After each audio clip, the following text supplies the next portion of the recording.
And we're back for our Let's Play of Lorelei and the Laser Eyes. Last time we thoroughly cleared out the Quiz Club section. And, well, we can't do the last one because we need another thing for the Minotaur's puzzle. Oh. Let's get this out of the way while we're at it.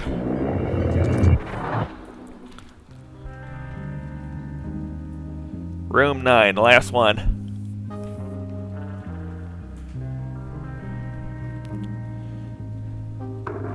We have a few details we cannot seem to get right. Please try to remember, Fraulein.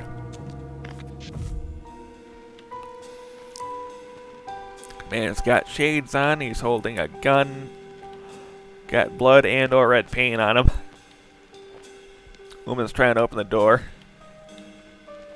There are 3 apples in the bowl,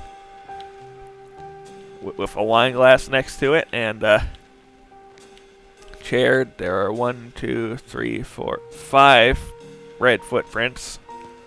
2 briefcases next to the reception desk. Second chair, that's 2.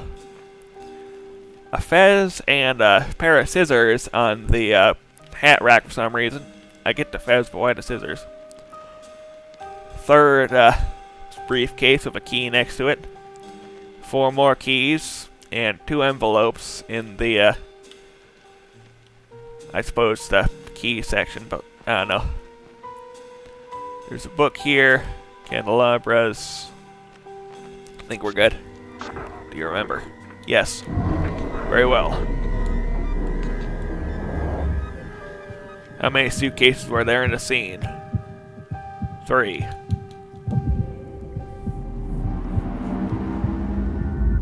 This matches our information, Fraulein. Hotel reception, lobby, night.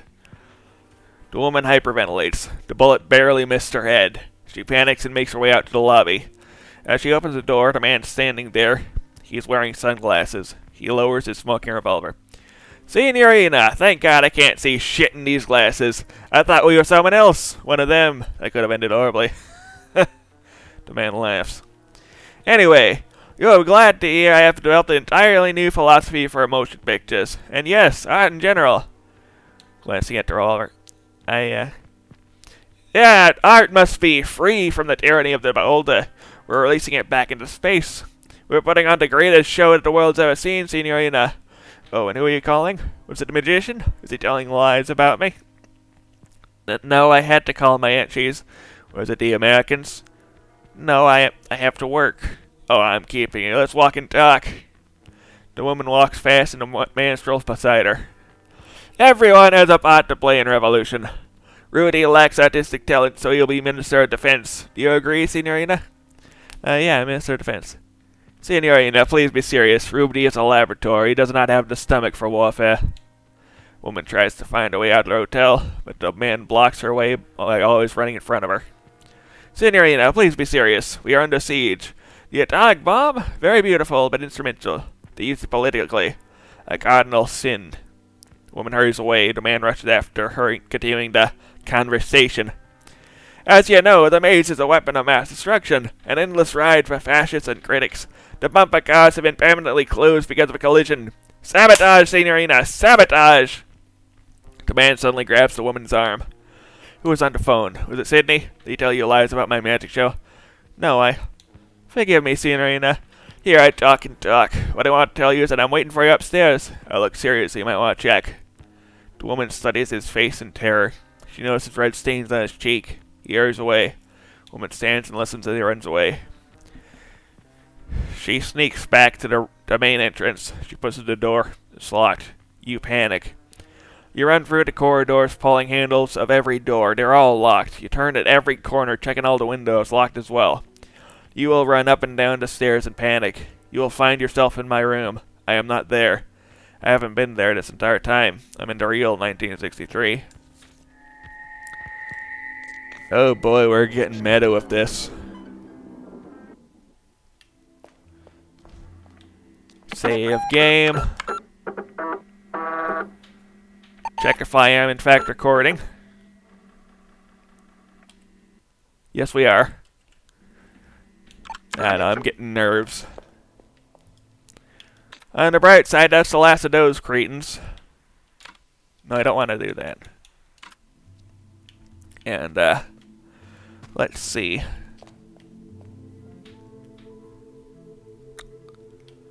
Suppose it's time to go up the floor. We got all the manuscript pages, so we should probably check on Renzo.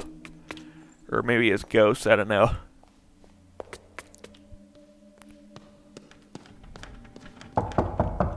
Hello. Yes? Do you have my script? Under the door, slide it in.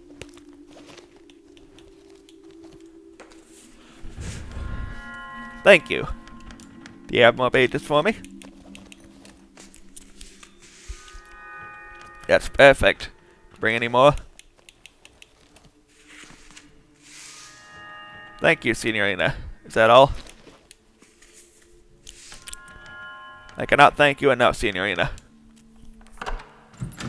Come in, Signorina.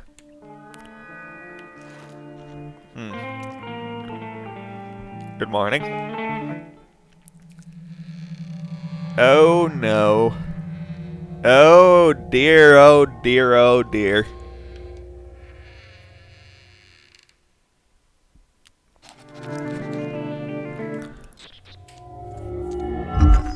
Well, here's the other eye for the Minotaur maze. Oh boy.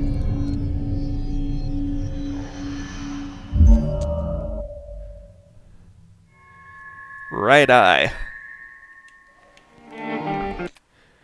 Check our item descriptions now. Sorry off the keys. Was held by the ghost on the other side of a broken window, much heavier than it looks. The keychain reads Hotel Letizier in 1948 on the front, and the back reads Father's Room. If a ghost has given up ownership of an object, it usually develops new characteristics as it's traveled between worlds. This key, for example, will still be fully functional as a key, but it might have effects on the door it opens, or even the room itself, which can inherit traits from the spirit world. The room might have changed in different ways, usually to house new components, which relate to the soul of the person opening the door.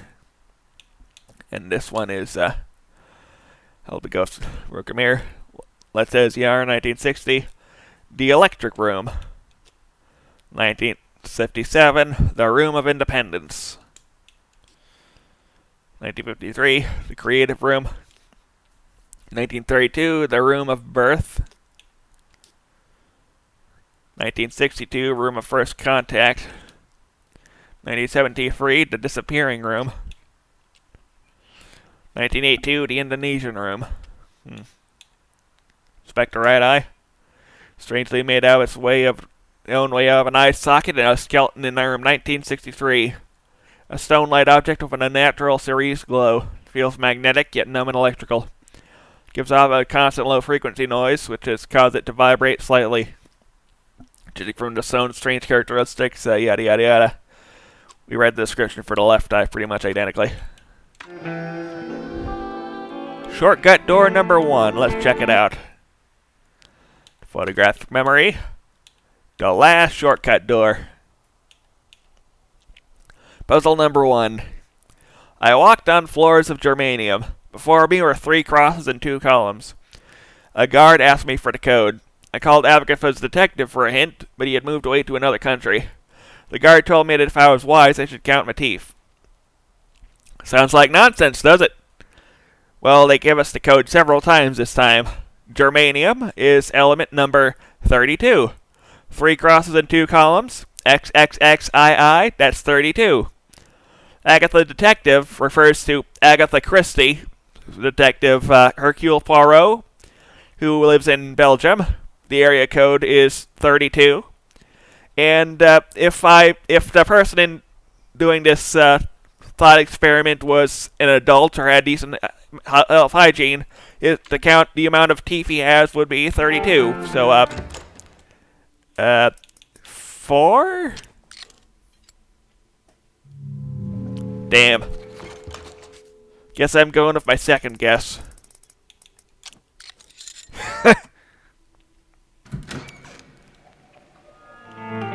And we're back here. Yay. And now we got more scripts. Theater, day. Smoke lies thick through the small tawdry theater. On the hardwood stage, a magician performs. His coat's worn and mended, but it was once expensive. Lorenzo the Great. But alas, the young Mademoiselle Henriette Dubois could not escape a sordid fate. He yanks the handle to his erythrotrope, and a silhouette of a man stabbing a woman appears on the wall. The crowd stares dumbly at the shadow, and a smile of yellow teeth made for biting. Lorenzo looks at the audience with disgust. He takes out another wheel labeled the Third Eye, for brotherhood use only. He hesitates, but puts the wheel in his contraption. The next story. It's not meant for the likes of you. It's something I only show only refined ladies and gentlemen.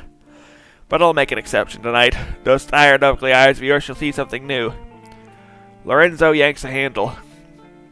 Thousands of years ago, the Third Eye shone over the islands in the Far East, but one night it fell from the sky. A comet passes on the wall. Strangely enough, it quiets down the crowd. They follow the comet while gaping and see it crash to the ground.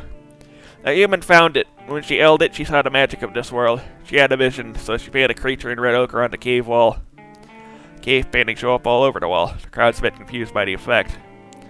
At night, the Crimson Beast awoke. It spread chaos and death and devoured human and her people.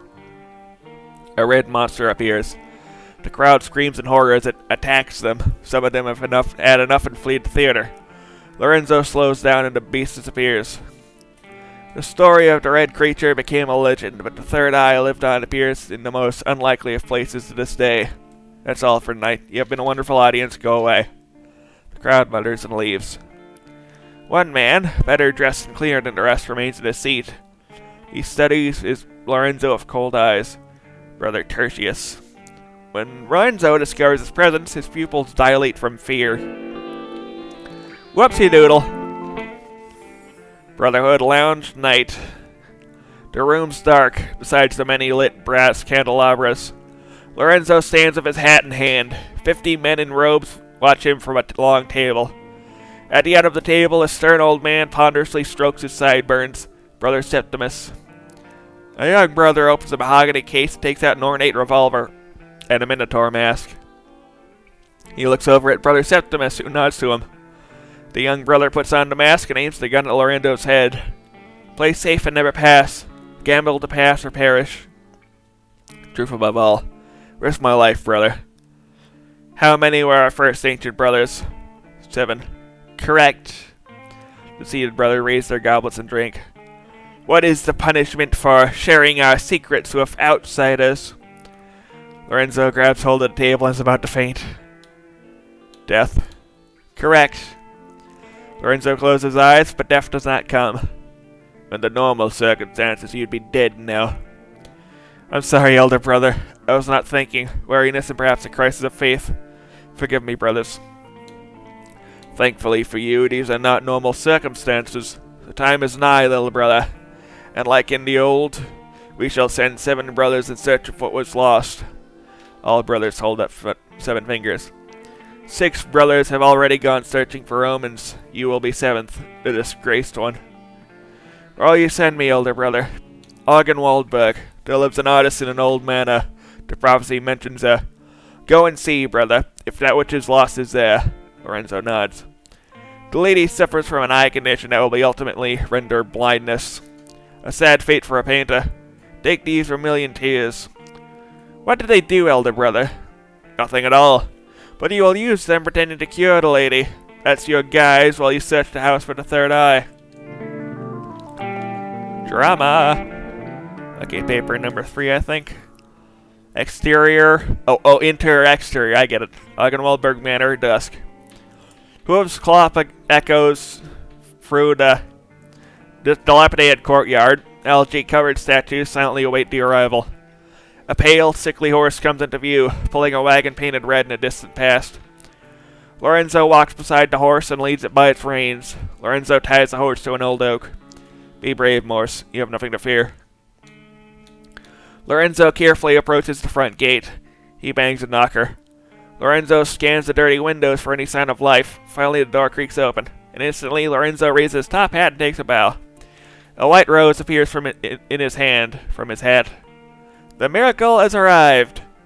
An ashen woman in an expensive dress stares through him with milky eyes. Renate Schwarzwald. I do not believe in miracles. That's why you need one, Baronine. Lorenzo hands the white rose to Renate. It changes color to red. You might as well perform for the shadows. My sight's fading away. Your eyes are fading because there's been nothing to see. Weary eyes need entertainment, and tired souls need miracles. Who are you? Lorenzo the Great at your service, Baronine. A magus whose name is whispered from the shores of Zanzibar to the frosty peaks of Helsinki. Known to beggars and kings alike. Well, you're not known to me. Good evening. Renate's about to shut the gate. Wait! Renate waits. My journey's been a long one. My horse is tired, and to be honest, so am I. Renate looks at the sickly young-looking horse. I had 4 once during better times, but ironically, Morris is the only one who lives. Very well. Irony. It's funny. Ooh, $1 bill. Interior of Auchenwaldberg Manor. Dining room day. An oversized dead goose lays on the oaken dining table. Lorenzo devours his portion in a loud manner. Renate tries her best to hide her disgust. Is the room satisfactory? Yes, I slept like a piglet. So it's not you I heard last night? Lorenzo drinks wine and coughs to buy some time. I was up briefly, yes. He takes out a small vial from his sleeve. My vermilion tears, they need moonlight not to lose their magic. Took the liberty to use one of your windows from your studio. Renate looks amused. I took another liberty and studied some of your work. The portraits are of course excellent, but I am most interested by the drawings of signs. My Himmelscope are sweet. What inspired them? Magician, might I ask you a strange question? Who am I to refuse an answer? Did you see a labyrinth while you were in the park? A labyrinth? A red labyrinth. The only labyrinth I saw was the portrait of the man with a labyrinth instead of a face. Renate stands up angrily. I made no such portrait. Your lies have ceased to amuse me. I know why you're there, and I know where you're to look for it, but I will hold you to your word. Lorenzo looks like he's about to assure Renate of his pure intentions. Cure my eyes. Script page. Auchenwaldberg Manor, Renate's bedroom, day. The curtains have been drawn. Renate lies on top of the bed, a trace of a smirk on her lips. Lorenzo looks gravely serious on the side of the bed. You ready for the miracle, Baronine? Yes. Lorenzo spilled a single drop of vermilion tears into Renate's left eye. She blinks. Lorenzo drops another tear in her left eye. It might take a few days before it takes effect. Renate's eyes start to boil, and she screams in unfiltered agony. Lorenzo backs away in horror. Lorenzo holds his hands over his ears to protect himself against her looping, deafening screams. Everything turns black. Out of sight. It's just eye drops. It's just eye drops. It's just eye drops. Then quiet. Lorenzo stirs to life on the floor. He sees Renate lying lifeless on the bed. Lorenzo checks her pulse in a hurry. She's still alive.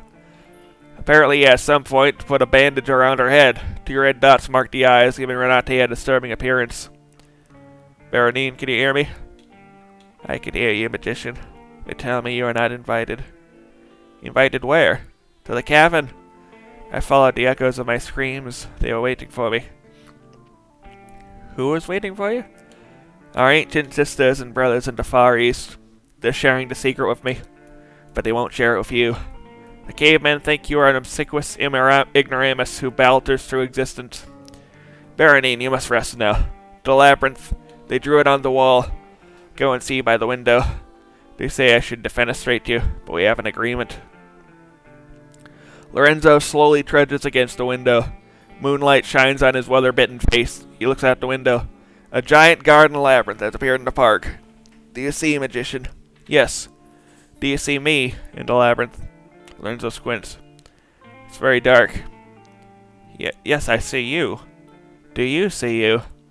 What do you mean? Can you see yourself in the labyrinth? Of course not, I'm not there. Neither am I. Lorenzo turns around and bumps into Renate. The red dots on the bandage have grown substantially, looking like giant red bug eyes. She puts her hand to Lorenzo's face. The room turns red. Inside the garden labyrinth at night. Lorenzo gasps in disorientation. He is now somewhere in the labyrinth. Lorenzo quivers from fear. Renate smiles at him.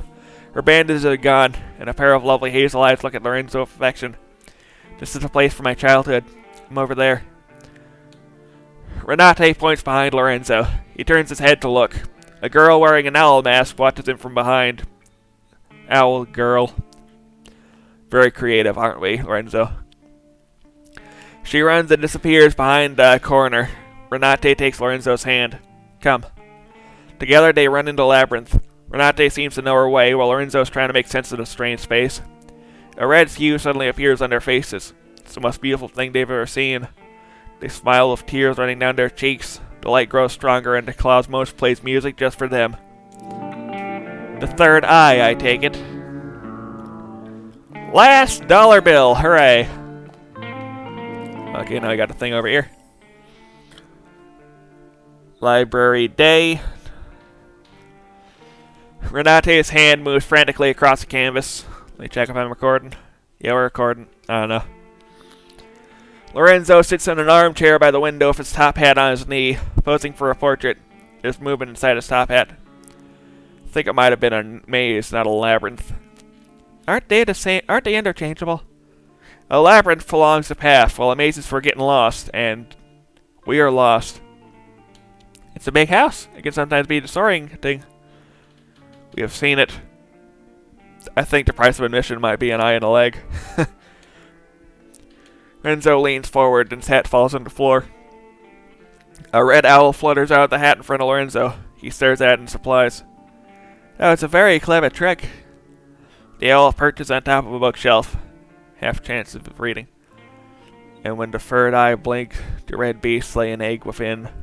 The third eye closed, and their bastard offspring was born thousands of years later. Renate studies her canvas is a bit confused. A realistic portrait of a man in a dark suit, where his head should supposed to be, there's a red glowing maze. Renate notices 2 tickets in his hand, and she takes them and stares at them. Teatro Rosa. Okay. Theater night. An excited, faceless valet points at a red curtain. Lorenzo and Renate look at each other and then step through it. Rows and rows of seats. It's much too large to be inside the manor. Lorenzo stares in disbelief at the giant theater. It seems empty, but the murmuring from the crowd is deafening. Gaslight illuminates the stage.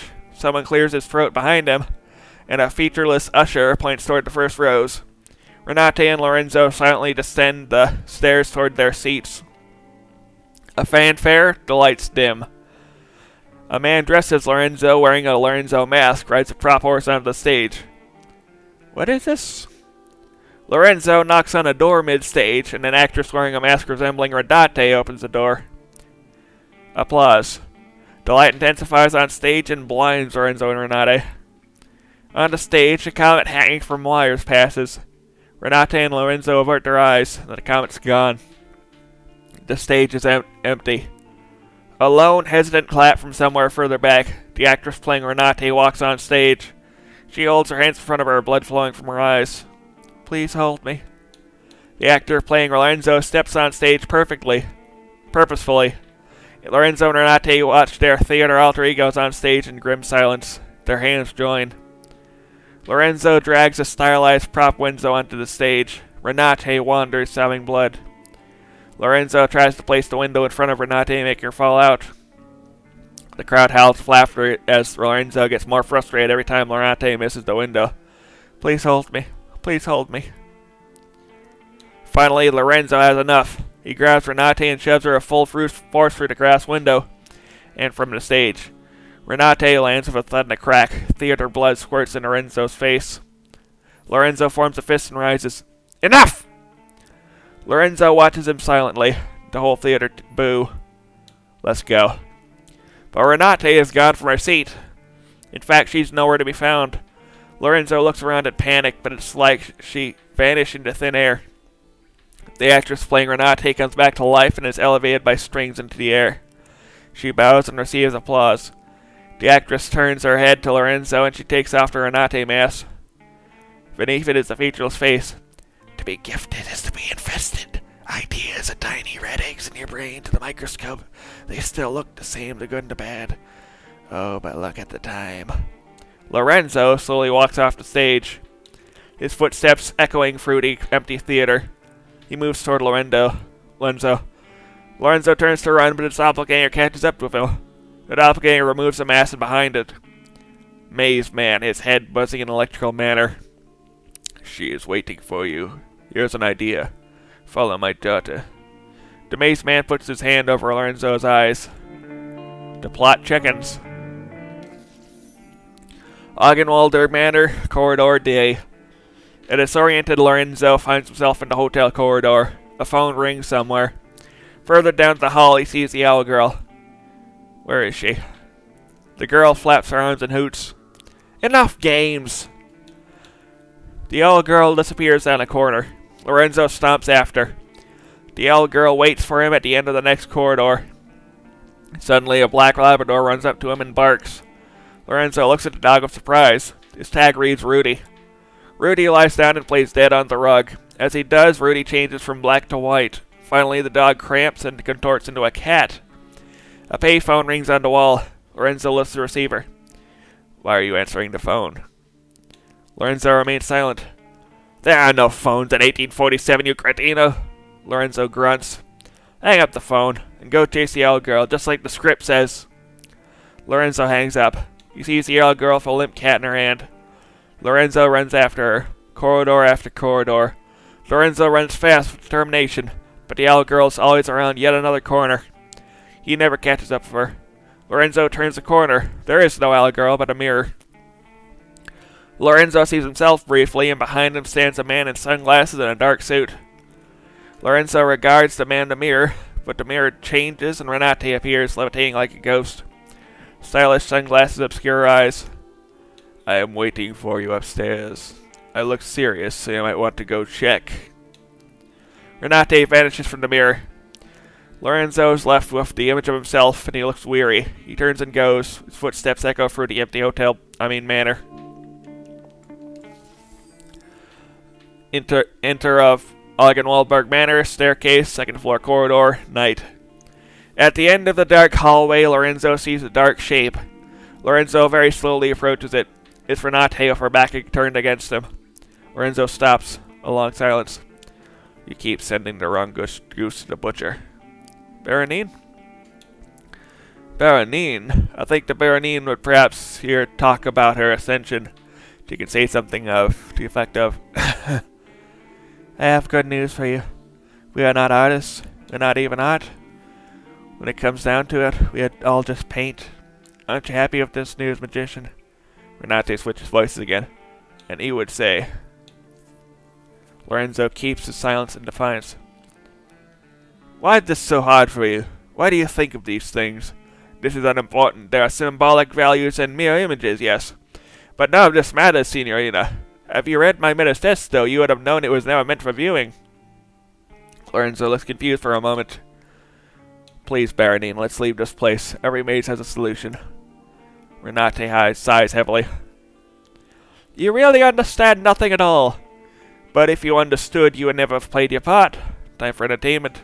Here is her last performance. Renate turns slowly around. Her face is hidden by shadows. Lorenzo takes a step forward. Her eyes are empty craters. Red paint runs down her cheeks. In her own voice. Hold me. Please hold me. Lorenzo backed away. Please hold me. Please hold me. Lorenzo backs further. Renate's arms flailing, searching for him like tentacles. Paint dripping everywhere she goes. Please hold me. Lorenzo's eyes widen with fear as she comes closer. Her touch disgusts him. Suddenly, Renate increases her pace as she touches his face. Please hold me. Lorenzo instinctively pushes Renate with full force. Smiling, she falls toward the large window. The Baronine crashes through it and down to the ground below. Lorenzo stares at the window in shock. He steps toward the window. Rain patters against his face. On the gravel path below lies a mangled corpse. Yeah, boy. Yeah, boy, yeah, boy, yeah, boy. This calls for some coffee.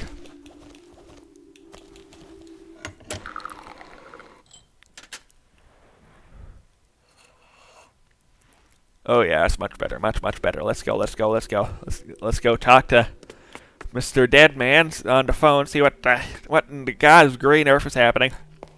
Not that way. This way.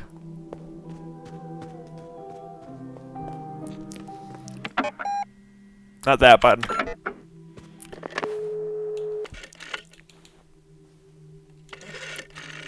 Six, 3.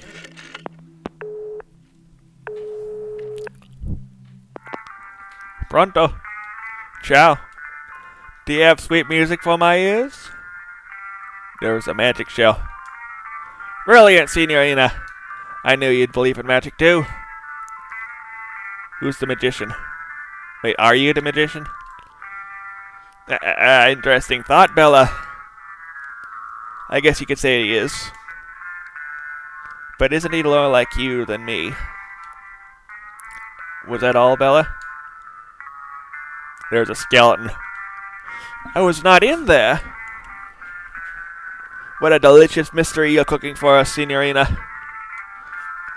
I think we must try to think about this mystery in a less worldly way. This is how the snake caught the golden egg, after all. Now, if I am not in the space 1963, perhaps I'm in the time 1963. You're getting closer to the truth, Signorina. Signorina, was that all? What advice you got? Sometimes the thumb is in the way of the hand. Anything else on your mind? No. That's okay, Bella. Call me if you find anything new.